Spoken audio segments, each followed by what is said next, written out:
guys, this is Sibylla Mirage. Welcome back to my channel. Today we have my annual birthday unboxing video, and even though my birthday is not until June, I start shopping for it about 6 months in advance. So let's go. Let's start with me being guilt-tripped by some of you that I have been slacking on Van Cleef and Arpels and shopping mainly from Cartier. Well, there's only one reason for that. It's because I have a very good essay, and her contact is down below. Her name is Hannah. She's from South Coast Plaza. If you have a good essay, if they treat you well, if you have fun with them, if you have a great experience every single time you're at the boutique, I mean, you're buying couture jewelry. Don't you want that luxury experience, that luxurious treatment? And she has been providing that for me since day one. And regardless of how weird or crazy I can be, she has been very understanding and cool with it and totally understanding where I'm coming from. Okay, let me just torture you a little bit before I jump into the unboxing, because for those of you who don't know me, I was traumatized when I was about 7 years old. And ever since I got into jewelry, I was very into necklaces. I still am. To me, necklaces carry a very special meaning and they're very sentimental to me. And here is why, okay? You're gonna listen to this story about my childhood, okay? So pour yourself some wine because it's very traumatic. I was 7 years old. I went through my mom's closet looking for something, and I found a little pink box which looked so princessy, so pretty, and inside there was a silver pendant. So it wasn't a precious metal piece of jewelry, it was a semi-precious metal piece of jewelry. But to me it was everything because, well, I didn't know any better. I never owned any pieces of jewelry in my life. My earrings were a hand-me-down from my grandma, I think, so they were very old-timey looking. And that little evil eye pendant was so beautiful. So I went to my mom and I right away asked her about it, and she said, that's a gift for you. So she gave it to me right away. Long story short, she put it on me. I went for a walk with a friend. 10 minutes later, I lose it. So she helped me search the yard, the tall grass, in which I assume I lost it, but it was gone. It was gone forever. I thought my mom was going to be very upset, but she wasn't. She was very understanding. She said things happen, but she never got me another piece of jewelry. I have a soft spot in my heart for anything in white gold around my neck. Not silver. Now I know that I can't wear silver for, well, maybe 2-3 hours, and then my neck turns green and it starts leaking this liquid. It's really gross. I look like a zombie with like boils. I was just browsing. I really didn't have anything on my radar. I never have anything on my wish list. I'm a very spontaneous person, and if I like something, sometimes it becomes a staple in my wardrobe, in my jewelry collection forever. And sometimes I regret it the next day. But with this piece that I got, and I'm gonna insert the unboxing or showcasing it somewhere on the screen now.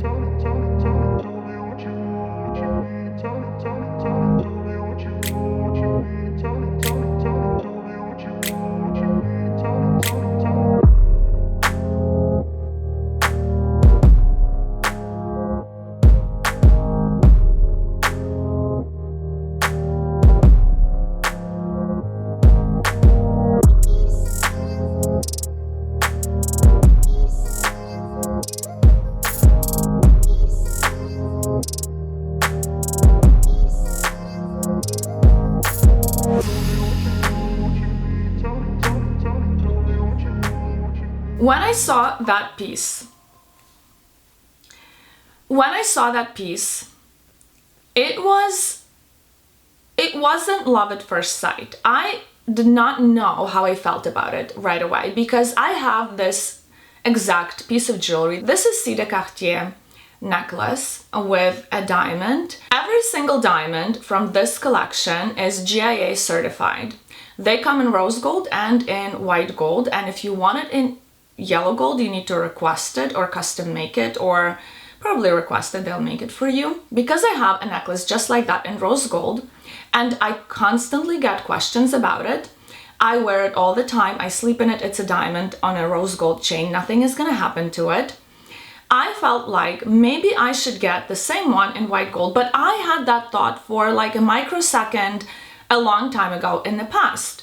So when I was browsing, I was trying on different pieces that I was not really feeling on me. I was not vibing with, and I almost was talking myself into loving them, but they were just not doing it for me.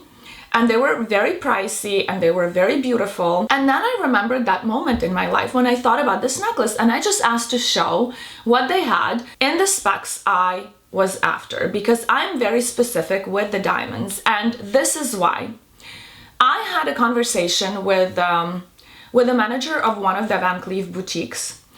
She was here on Rodeo Drive. She is Ukrainian, and now she's back in Vegas. And when I was getting my Magic Diamond Pave Alhambra ring in white gold, I told her that these diamonds look very bright. They're not big, but they look so colorless and so clear, crystal clear. They look like droplets of water, and they look extremely, extremely bright.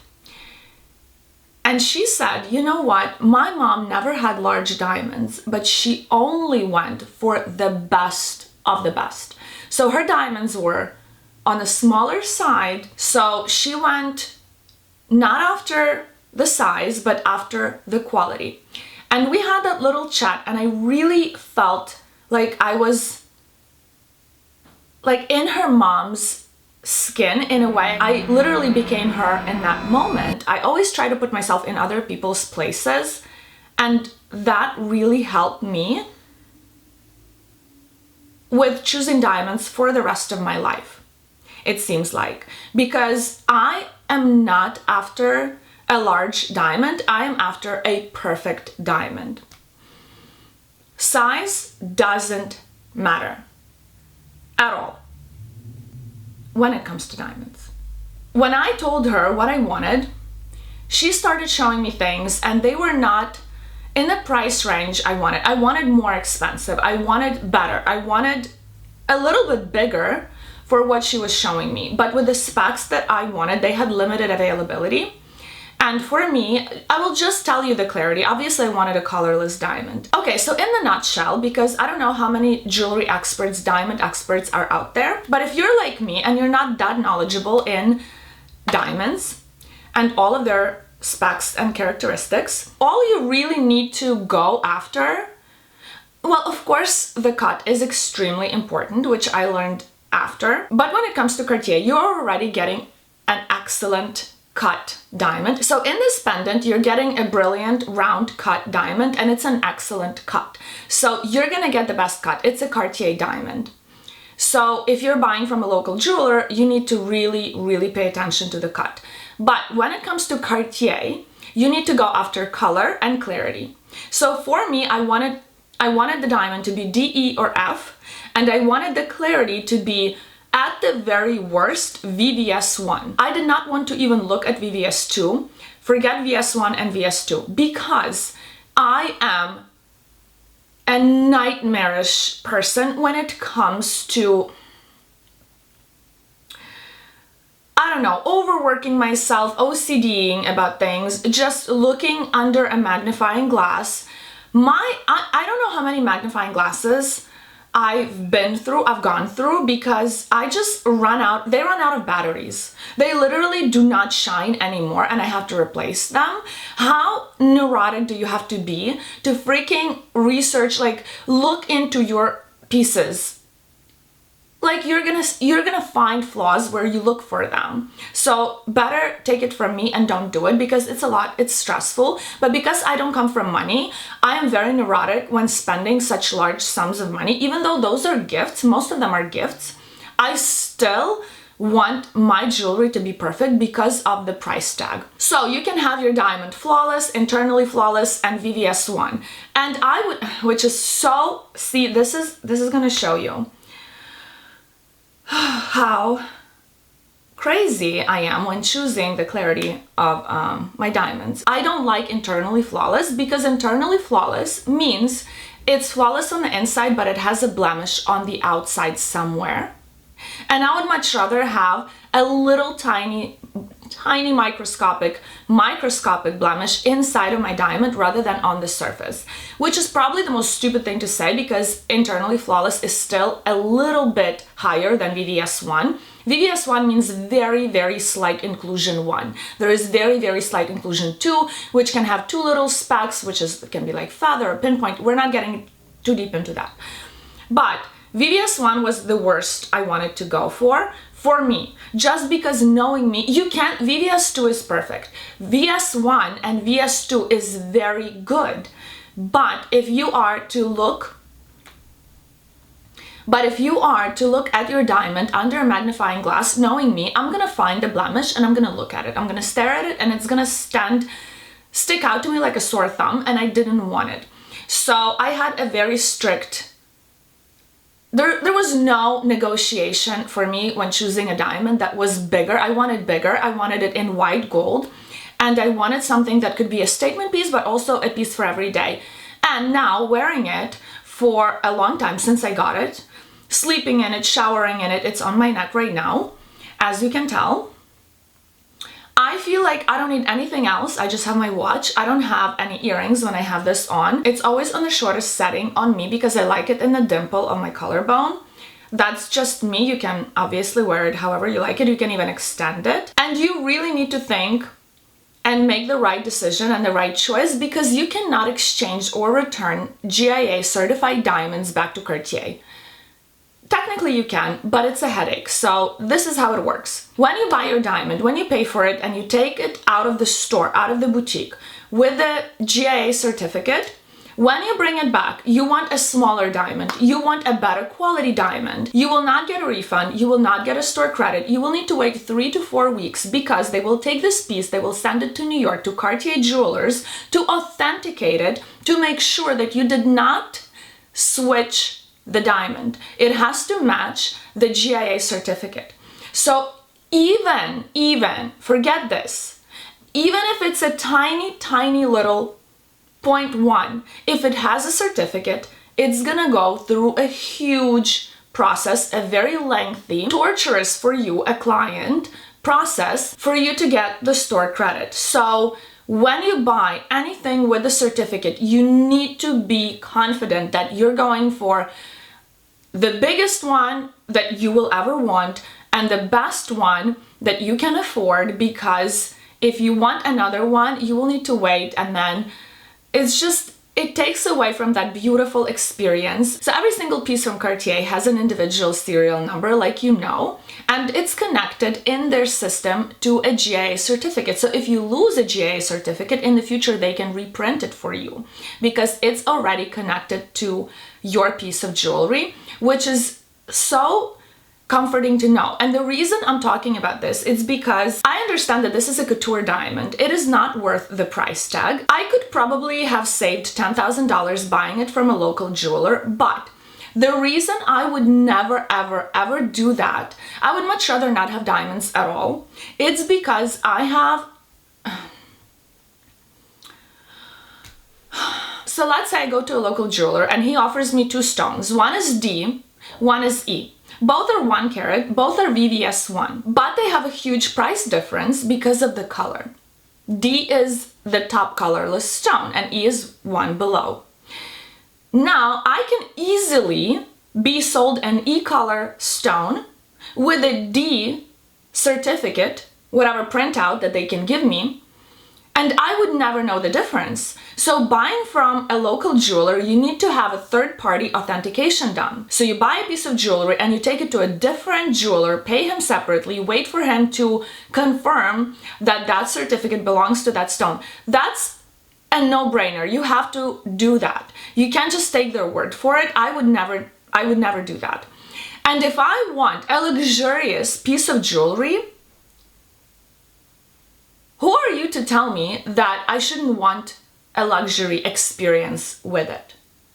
Like, you're gonna tell me I already know that's not worth it. That diamond is so cheap. Diamonds are dirt. Diamonds are a scam. I know all that. I know.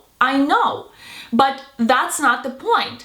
I don't go for tiny diamonds. Well, I go for little spotless, perfect diamonds. But I would never buy, for example, a diamond pave love bracelet because those diamonds are microscopic. I have my ring, and when it gets dirty, it's not that shiny. And I would be pissed spending over $50,000 on something that isn't that shiny when it gets oily, when it gets sunblock on it and whatnot. But having a big piece of jewelry like this diamond, makeup gets on it. Perfume, makeup gets on it, but it's so shiny and it's so clear and it's so colorless that it doesn't matter. It radiates from within. That's how beautiful and perfect it is. So if I want to add a bling, it's gonna be a bigger diamond, a bigger stone, and it's gonna be the best of the best. But living with this diamond for a while now, I think that it is a tad too big for every day. It is more of a statement piece because I did not understand how big it's gonna look. In the store, you can't really tell. The lights are more dim. You need to use a flashlight. I kind of use the flashlight, but when it's out in the sun, for example, when you're in a restaurant and you have candles, candlelight, oh my God, it makes this diamond dance. It's so beautiful and it looks really big. It looks bigger than it is. And I got stars in my eyes because I was trying on something else and then she found a necklace with a price tag I was after. Like literally the most expensive that I wanted, she found. And it was bigger. It was 0.2 carat bigger than the one I had on. And she put it on right next to it, on me. And I looked in the mirror and I right away saw a huge difference. I'm like, oh, I'm gonna go for the bigger one. So I decided to go for the bigger one right away because first of all, it was the most expensive that I was gonna get as a birthday present. I would be very happy to have a large diamond as a larger diamond as my birthday present. And I just got stars in my eyes and I right away said, you know what? It's meant to be. Then I looked at the number. I really liked the number. I'm into numerology and I was like, oh my gosh, it is meant to be. It is meant for me. And I fell in love with this diamond and I still am in love with this diamond. But for every day, I don't know if it's maybe too much, maybe it gets too bright, maybe it's a little too flashy because you can tell right away that it's C de Cartier because these C's are huge. Whoever knows, knows. So to compare the first diamond to this diamond, the first one is 0.2 or 0.22 carat. One speck of the tiny diamond that I have, it's not tiny. It's not tiny, it's substantial, but it looks bigger because it's also colorless and it's very good clarity. So one speck of this diamond is better, even better than the small one. So this diamond is bigger, it's better. They're both top of the top, but this one has one speck that is better. It's on a white gold chain, which brings me back to childhood. It just makes me feel, those princessy girly vibes again. It's very hard to explain, but I feel like I'm not the only one. And I would love for you guys to share with me any sentimental stories you have with jewelry, maybe especially from your childhood, because I don't believe that I'm the only one, and I just really am curious to hear these stories. They always make me feel connected to you and like I know you, like we're friends. We are friends, but you know what I mean. Like I actually want to know about you. By the way, I discounted the Justin Cleef ring and the Justin Cleef bracelet, and the Onyx vintage Alhambra earrings sold right away, and the white Guilloche pendant also sold. So if you are looking to get a Justin Cleef bracelet, you're gonna save almost $3,000 with me, and it is in a perfect condition. It has barely any scratches on it. It is so shiny. It is so gorgeous. I'm gonna insert a video actually of that one here. Yeah, I'm gonna link all of the information down below if you want it. So I did say that I already changed my mind about the Justin Cleef bracelet, but I am selling it because I'm not using it, because it's Alex's favorite bracelet when I wear it on its own, because it is a very like chunky piece of gold. It's a baller piece of jewelry. Thank you very much for watching. If you found this video interesting, entertaining, or helpful, please give it a like, subscribe to my channel, comment down below, and I will see you this weekend. Bye guys.